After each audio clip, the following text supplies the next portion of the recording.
চলে এলাম সান্ধ্যকালীন খবরাখবর নিয়ে। কি কি বিষয় নিয়ে আলোচনা করব তাতে আসার আগে একটা অনুরোধ করব আপনাদেরকে, প্লিজ আমাদের এই চ্যানেলটিকে সাবস্ক্রাইব করে দেবেন। ইনফরমেশন এবং ইনফরমেটিভ ভিডিওর জন্য আপনাদের এই চ্যানেলটি ভালো লাগবে, অনেক কিছু জানতে পারবেন। শুরুতেই ইসরায়েলে পৌঁছালো মার্কিন অস্ত্র ভান্ডার এবং কিছু ভিডিও আর ছবি এসছে। ছবিগুলো দেখতেই পাচ্ছেন, 90,000 টন কার্গো এসে পৌঁছেছে। শোনা যাচ্ছে 600 থেকে 700 C-17 গ্লোব মাস্টারে করে মালপত্র এসছে এবং কার্গো শিপে করে সমুদ্র পথে মালপত্র প্রবেশ করেছে ইসরায়েলে, এবং সমুদ্র পথের বেশ কিছু মালপত্র এসছে পশ্চিমের বিভিন্ন দেশ থেকে, যার মধ্যে জার্মানি এবং অবশ্যই ইংল্যান্ডের নাম শোনা যাচ্ছে। অন্যদিকে সরাসরি আমেরিকার মালপত্র C-17 গ্লোব মাস্টারে করে নেমেছে, যার মধ্যে আছে থার্ড, ডেভিড সিলিং এবং তাদের যে আরো একটি এয়ার ডিফেন্স সিস্টেম প্যাট্রিয়ট, সেই সমস্ত এয়ার ডিফেন্স সিস্টেম, তার সাথে প্রচুর প্রচুর গোলা বারুদ। তার মানে আমেরিকা 2 সপ্তাহের জন্য হাত তুলে নিয়েছে বটে, যুদ্ধ থেকে সরে যায়নি। যুদ্ধ কিন্তু করছে ইসরায়েল এবং পিছন থেকে বন্দুক রাখছে ইসরায়েলের কাঁধে আমেরিকা এবং পশ্চিমের দেশগুলো। তাই অনেকে ভাবছিল ইরান এবং ইসরায়েলের সামনাসামনি যুদ্ধ হচ্ছে বা 1:1 যুদ্ধ হচ্ছে। এই তথ্য থেকেই জানা যাচ্ছে যে না, 1:1 যুদ্ধ নয় এটি।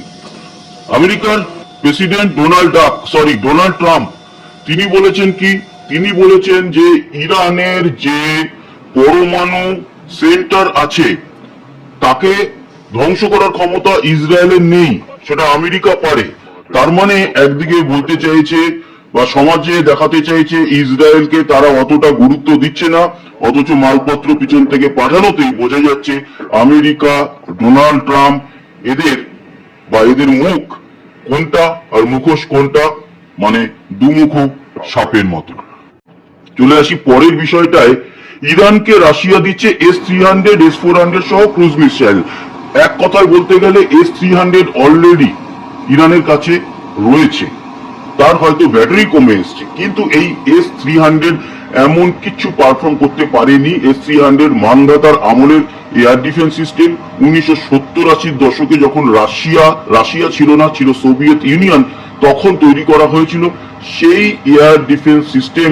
সেকেন্ড জেনারেশন, থার্ড জেনারেশন যে ফাইটার জেট বা 4th জেনারেশন ফাইটার জেটের জন্য তবুও কার্যকরী, কিন্তু 4.5 বা 5th জেনারেশনের জন্য একেবারেই নয়। তাই S-300 দিলেও কোনো লাভ নেই। S-400 কার্যকরী অবশ্যই আমেরিকান সিস্টেমের এবং ইসরায়েলের সিস্টেমের জন্য। সেক্ষেত্রে দেবে তো ঠিক আছে, কিন্তু কোন পথে সেই মালপত্র আসবে তা এখনো জানা যায়নি। এবং সাথে ক্রুজ মিসাইলেরও দেওয়ার কথা।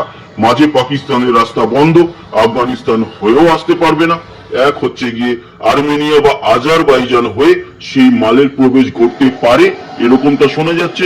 কিন্তু তার আগে বা সেই মাল প্রবেশের আগে ইসরায়েলের হাতে যেরকম অস্ত্র শস্ত্র পৌঁছে গেল, তাতে কিন্তু চিন্তার ভাঁজ ইরানের কপালে। কারণ ইরান প্রচুর পরিমাণ ব্যালিস্টিক মিসাইল ছেড়ে এখন কিন্তু অনেকটাই গোডাউন শূন্য হয়ে যাচ্ছে।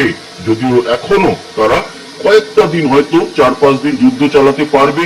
তবে ইসরায়েলে যে 90,000 টন মালপত্র প্রবেশ করেছে, অনেকে বলছিল যে ইসরায়েলের এয়ার ডিফেন্স সিস্টেম 10-11 দিনের বেশি আর চলবে না, এখন কিন্তু দেখা যাচ্ছে আরো অনেক দিন চলবে। তার মানে এই যে 14 দিন বা 2 সপ্তাহ টাইম নিয়েছিল ডোনাল্ড ট্রাম্প, সেই 14 দিন টাইম কাকে দেওয়া হয়েছিল? ইরানকে, বিশ্বকে, নাকি ইসরায়েলকে? যে 14 দিন টাইম দিচ্ছি, তার মধ্যে যা করার করো, শেষ করো, সেরকমটা কিন্তু দেখা যাচ্ছে এই মালপত্র প্রবেশে। তবে চুপ নেই চীন। আপনারা জানেন যে 2-1 দিন আগেই একটি খবর আমরা জেনেছিলাম, বা আপনারা হয়তো বিভিন্ন মাধ্যমে জেনেছিলেন, গোটা 2-3 বড় বড় চীনের কার্গো বিমান পাকিস্তানে যাওয়ার কথা, সেখান থেকে পশ্চিমে লুক্সেমবার্গে সম্ভবত যাওয়ার কথা ছিল। তবে তুর্কমেনিস্তানের আকাশের আসার পর তার ট্রান্সপন্ডার বন্ধ হয়ে যায়। তারপরে তাকে আর খুঁজেই পাওয়া যায় না 24/7 রাডারে, যে রাডার ট্র্যাক করে বিভিন্ন এয়ার ফ্লাইট এই সমস্তকে। যদিও কোন দেশের ফাইটার জেটকে ট্র্যাক করতে পারে না, নর্মাল কার্গো শিপ, যাত্রীবাহী বিমানকে ট্র্যাক করে থাকে। সেই কার্গো শিপকেও ট্র্যাক করছিল, কিন্তু হঠাৎ করে তুর্কমেনিস্তানের আকাশে হারিয়ে যায়। তুর্কমেনিস্তানের সঙ্গে ইরানের বর্ডারও রয়েছে। তার অনেক ঘন্টা পর আবারও সেটিকে উদ্ধার করা যায় বা দেখা যায় তুর্কমেনিস্তানের আকাশে। তো বিশেষজ্ঞরা মনে করছে মাঝের যে 8-10 ঘন্টা তারা ইরানে প্রবেশ করেছে, তেহরানে গিয়ে মালপত্র নামিয়েছে, রিলিজ করে আবার বেরিয়ে তারা পশ্চিমে উড়ে বেরিয়ে গেছে। সেখানে কি কি অস্ত্র রয়েছে তা জানা যায়নি, তবে প্রচুর পরিমাণে ড্রোন এবং মিসাইল পৌঁছে দিয়েছে চায়না তেহরানে, এরকমটাই কিন্তু বিশেষজ্ঞরা মনে করছে। কিন্তু তার একেবারে 100% কোনো খবর বা কোনো তথ্য নেই যে এই জিনিস পৌঁছেছে বা তেহরানেই নেমেছিল, যেহেতু রাডার কাজ করেনি। তবে যারা অভিজ্ঞ মহল তারা এরকম কথা বলছে, তার জন্য খবরটা আপনাদের শোনালাম যে এটা ভুল খবর নাও হতে পারে যে চীনের মালপত্র প্রবেশ করেছে।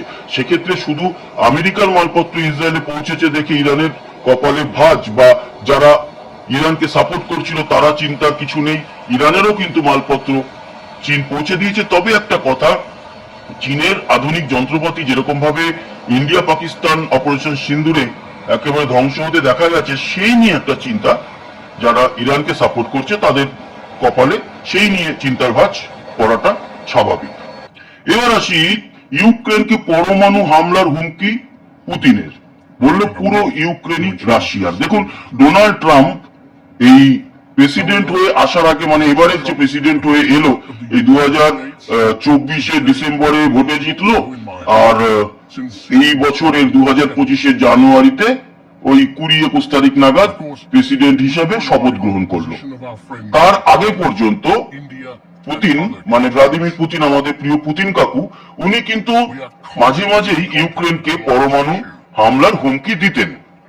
আর এই মাঝের যে সময়টা ডোনাল্ড ট্রাম্প প্রেসিডেন্ট হওয়ার পরে গতকাল পর্যন্ত, এর মধ্যে কখনোই পুতিন কাকু আর নিউক্লিয়ার অ্যাটাকের কথা বলেনি ইউক্রেনে। আবারও এই কাল রাতের দিকে সেন্ট পিটার্সবার্গে একটি ওই প্রশ্ন উত্তর একটা সভা ছিল, প্রেস কনফারেন্সের মতো। সেখানে ভ্লাদিমির পুতিনকে ইউক্রেন যুদ্ধ কতদিন চলবে, আপনাদের পরিকল্পনা কি জিজ্ঞেস করাতে তিনি বলেছেন যে রাশিয়ার সেনা যেখানে পা রাখে সেই জায়গা রাশিয়ার হয়ে যায়, অতএব ইউক্রেন সম্পূর্ণটা আমাদের, আর আমরা কয়েকদিনের মধ্যে ইউক্রেনকে আমাদের সঙ্গে মিলিয়ে নেব।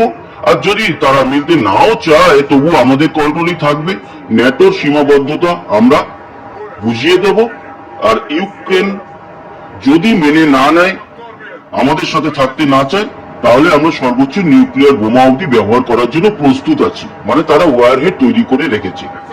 এই যে খবরটা, এইটা পাওয়ার পর আবার জেলেনস্কির তরফ থেকে কিছুটা উদ্বেগ এবং কিছুটা প্রোটেস্ট করা হয়েছে যে তারা এখনো লড়বে, তারা আরো জবাব দেবে রাশিয়াকে।